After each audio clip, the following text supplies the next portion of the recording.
মানুষ যদি সালাত আদায় না করে তাহলে মানুষ মুসলমান থাকে না।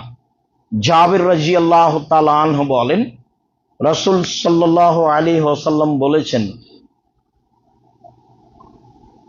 আল আহদুল্লাযী বাইনানা ওয়া বাইনাহুমাস সালাহ ফামান তারাকাহা ফাকাদ কাফারা। আমাদের মাঝে এবং অমুসলিমদের মাঝে তফাৎ হলো সালাত। যে ব্যক্তি সালাত ছেড়ে দিল সে কাফের হয়ে গেল। সালাত ছেড়ে দিলে কাফের হয়ে যায় বলে অত্র হাদিসে রাসূল সাল্লাল্লাহু আলাইহি সাল্লাম বলেছেন। আব্দুল্লাহ ইবনে শাকিক বলেন, কানা আসহাবু রাসূলিল্লাহ সাল্লাল্লাহু আলাইহি সাল্লাম লা ইয়ারাউনা তারকুহু মিনাল আমালি কুফর।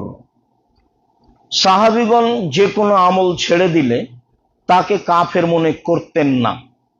যাকাত দিতে দেরি করছে, দিবে, তাতে কাফের মনে করতেন না।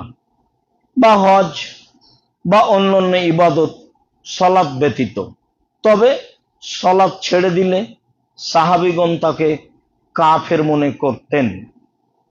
আবু দারদা রাদিয়াল্লাহু তাআলা আনহু বলেন, আওসানি খালিলি, আমার অন্তরঙ্গ বন্ধু মুহাম্মদ সাল্লাল্লাহু আলাইহি সাল্লাম আমাকে উপদেশ দিয়েছেন এ মর্মে যে, লা তাতরুকান্না সালাতান মাকতুবাতান মুতাআম্মিদান, কখনো তুমি ফরজ সালাত স্বইচ্ছায় ছেড়ে দিও না। ফামান তারাকা সালাতা মাকতুবা মুতাআম্মিদা ফাকাদ বারিয়াত মিনহু জিম্মাতুল্লাহ, কেউ যদি ইচ্ছাকৃত ফরজ সালাত ছেড়ে দেয় তাহলে আল্লাহর তার উপরে আর কোনো দায় দায়িত্ব থাকে না। সে এখন মুসলিম হয়ে আছে না অমুসলিম হয়ে আছে, তার প্রতি দয়া করতে হবে কি হবে না, এই চিন্তা ভাবনা, এই হিসাব আল্লাহ তাআলা করেন না। অত্র হাদিসে এভাবে রাসূল সাল্লাল্লাহু আলাইহি সাল্লাম বলেছেন। বিবরণ অনুযায়ী বোঝা যায় যে সালাত ভিন্ন ধরনের ব্যতিক্রম ইবাদত, যে কোনো মূল্যে সালাত আদায় করতেই হবে। অজু করে সালাত আদায় করতে হয়, পানি নেই তো তায়াম্মুম করে করতে হবে। মাটি নেই, অজু ছাড়া তায়াম্মুম ছাড়া এমনিতেই সালাত আদায় করতে হবে। কাবা ঘর কেবলার দিকে মুখ করে সালাত আদায় করতে হয়, কেবলা বোঝা যায় না, কেবলা ছাড়াই সালাত আদায় করতে হবে। দাঁড়িয়ে সালাত আদায় করতে হয়, দাঁড়িয়ে থাকা যায় না, বসে থেকে সালাত আদায় করতে হবে। বসে থাকা যায় না, তাহলে শুয়ে থেকে সালাত আদায় করতে হবে, করতেই হবে। পরিষ্কার কাপড় পরে সালাত আদায় করতে হয়, পরিষ্কার কাপড় নেই, যে কাপড়ে পেশাব পায়খানা লেগে আছে সেই কাপড় পরেই সালাত আদায় করতে হবে। পরিষ্কার অপরিষ্কার কোনো কাপড়ই নেই, পরিস্থিতিতে আপনি বা কোনো মহিলা উলঙ্গ অবস্থায় আছে, সময় হয়ে গেছে, তাকে সালাত আদায় করতেই হবে যে কোনো মূল্যে। ইবাদত হিসাবে সালাত পৃথিবীর এক ব্যতিক্রম ইবাদত, যা মানুষের কোনো সমস্যা বুঝে না। মানুষ মাঠে আছে না ঘাটে আছে, পানি আছে কি নেই, বিপদে আছে কি আপদে আছে, আকাশে আছে কি মাটিতে আছে, সালাত আদায়ের ব্যাপারে বিবেচনা নেই বলে রাসূল সাল্লাল্লাহু আলাইহি সাল্লাম বলেন। অন্যান্য ইবাদতের বিবেচনা আছে। সিয়াম, আমি অসুস্থ, তো ঠিক আছে পরে হবে। হজ এবছর নয় সামনে বছর, আচ্ছা ঠিক আছে। যাকাত আজ নয় 2 মাস আগে দেন, যাকাত আজ নয় 20 দিন 1 মাস পরে, ঠিক আছে দেন। সব ফরজ ইবাদতের কিছুটা ছাড় আছে, কিন্তু সালাত এমন একটা ইবাদত যার ছাড় বলে কোনো জিনিস নেই। যতক্ষণ পর্যন্ত আপনার বিবেক আছে ততক্ষণ পর্যন্ত আপনাকে সালাত আদায় করতেই হবে, যে কোনো মূল্যে। গাড়ি চলতে আছে, শিকল ধরে দাঁড়িয়ে আছেন, ঠেল মানে না, সালাতের সময় পার হয়ে যাচ্ছে, এভাবেই সালাত আদায় করতে হবে, এটাই আদেশ। যুদ্ধক্ষেত্রে শত্রু তাড়া দিয়েছে, দৌড়িয়ে চলে যাচ্ছেন, 1 রাকাত সালাত আদায় করতে হবে। এইভাবেই রুকু সিজদা ছাড়া সালাত এক ব্যতিক্রম পৃথিবীর ভিন্ন ধরনের ইবাদত, যা একাধিক বিবরণে বোঝা যায়। যার কারণেই বিদ্বানগণ এক পর্যায়ে বলতে চেয়েছেন তাতে ইমাম আবু হানিফা রাহিমাহুল্লাহ বলেন, কেউ যদি অলসতা করে সালাত ছেড়ে দেয় তাহলে তাকে জেলখানায় বন্দি করে পিটিয়ে সালাত আদায় করাতে হবে। ইমাম আহমদ ইবনে হাম্বল রাহিমাহুল্লাহ বলেন, কেউ যদি অলসতা করে এক ওয়াক্ত সালাত ছেড়ে দেয় তাহলে তাকে হত্যা করতে হবে। তিনি এ মর্মে অত্র হাদিস পেশ করেন যে আব্দুল্লাহ ইবনে উমর রাদিয়াল্লাহু তাআলা আনহু বলেন, রাসূল সাল্লাল্লাহু আলাইহি সাল্লাম বলেছেন, উমিরতু আন উকাতিলান নাস হাত্তা ইয়াশহাদু আন লা ইলাহা ইল্লাল্লাহ ওয়া আন্না মুহাম্মাদুর রাসূলুল্লাহ। আমি মানুষের সাথে যুদ্ধ চালিয়ে যাব, মারব না হয় মরব, যতক্ষণ পর্যন্ত এ বলে সাক্ষ্য না দিচ্ছে যে আল্লাহ ছাড়া কোনো মাবুদ নেই, যতক্ষণ পর্যন্ত এ বলে সাক্ষ্য না দিচ্ছে যে মোহাম্মদ আল্লাহর রাসূল। আমি তার সাথে যুদ্ধ চালিয়ে যাব, মারব না হয় মরব, যতক্ষণ পর্যন্ত সালাত আদায় না করছে, যতক্ষণ পর্যন্ত যাকাত না দিচ্ছে, এই কথা তিনি বলেন। তিনি পরের অংশে বলেন, ফামান ফাআলা আসামা মিন্নি দিমাহুম আমওয়ালাহুম, ফামান ফাআলু আসামা মিন্নি দিমাহুম আমওয়ালাহুম।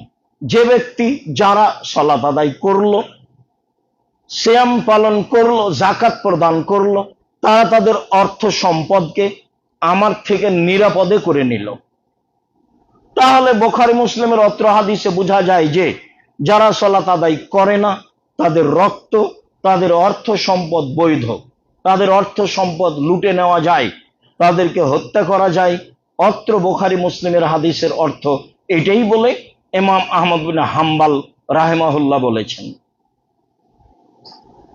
আরবি বিদ্বানগণ বলেন, সালাত এমন একটি ইবাদত, স্বামী সালাত আদায় করে স্ত্রী করে না, বা স্ত্রী করে স্বামী করে না, তখন তাদের আর বিবাহ বন্ধন নেই, তাদের বিবাহ বিচ্ছিন্ন হয়ে গেছে।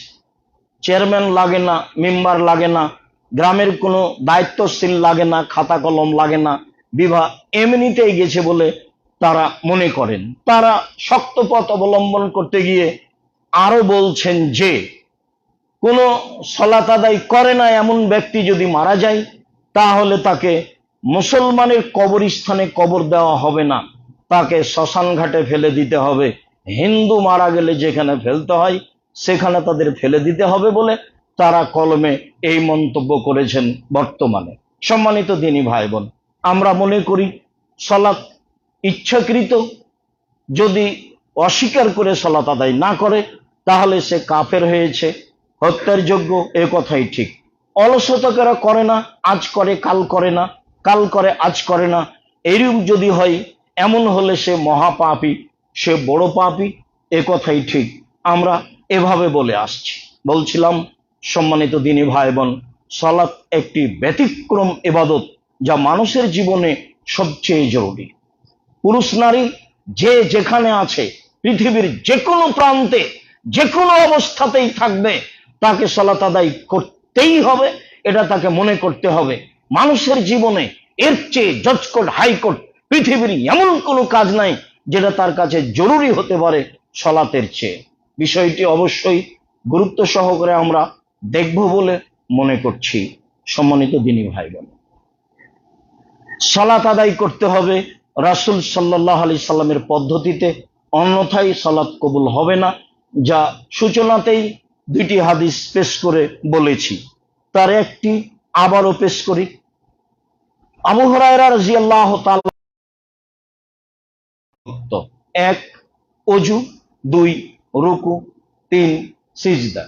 যদি তিনটার যে কোনো একটা বাতিল হয় তাহলে সালাতের 3/1 বাতিল হবে।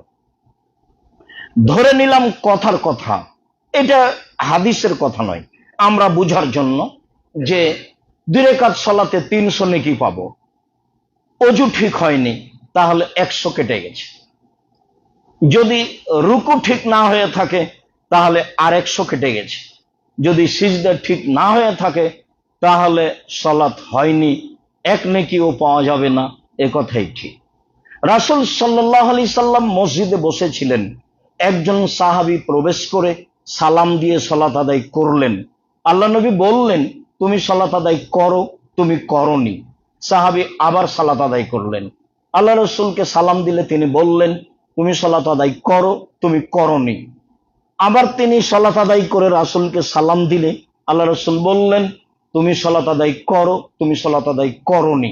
তখন সাহাবী বললেন, আল্লিমনি কাইফা উসাল্লি, তাহলে আপনি শিখিয়ে দেন কিভাবে সালাত আদায় করতে হবে। সম্মানিত দিনী ভাই বোন, হাদিস তো বুখারী মুসলিম, বিবেচনার কি? তিনি কি ভুল করলেন? তার ভুল ছিল রুকু ও সিজদায়।